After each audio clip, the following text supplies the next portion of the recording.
Traffic hinit po tayo sa EDSA Kamuning. Yung sa kaliwa, papunta pong monumento sa mga sandalipong ito ay maluwag-luwag pa, no? Medyo nakikita natin mga ilan-ilan yung mga sasakyan pero tuloy-tuloy pa ang usad.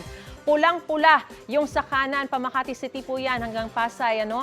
Makikita natin, ibig sabihin po ng mapulang-mapulang kalsada, talagang usad pagong na yung mga sasakyan dyan. Napakakapal na po ng volume ng mga sasakyan at halos nagmistulang parking lot na po sa bagal ng usad ng mga sasakyan sa mga sandalipong ito.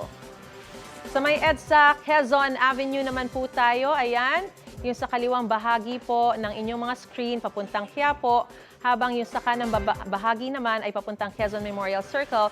Yung nasa taas po, no? Yung taas ng overpass. Makikita po natin na bagamat medyo kumakapal na rin po yung volume ng mga sasakyan, tuloy-tuloy pa rin naman yung daloy ng mga ito. Yung nasa babang bahagi rin, ganun din ang sitwasyon, no? Bagamat yung sa kanang bahagi medyo mas maluwag. Kaya ingat pa rin po tayo mga kapuso, no? Mga kapuso, dahil po sa sunod-sunod na aksidente ngayon sa kalsada, pinaalalahanan po ng MMDA na magdoble ingat, lalo na ngayong Kapaskuhan. Huwag kalimutang i-check ang blow bagets bago bumiyahe.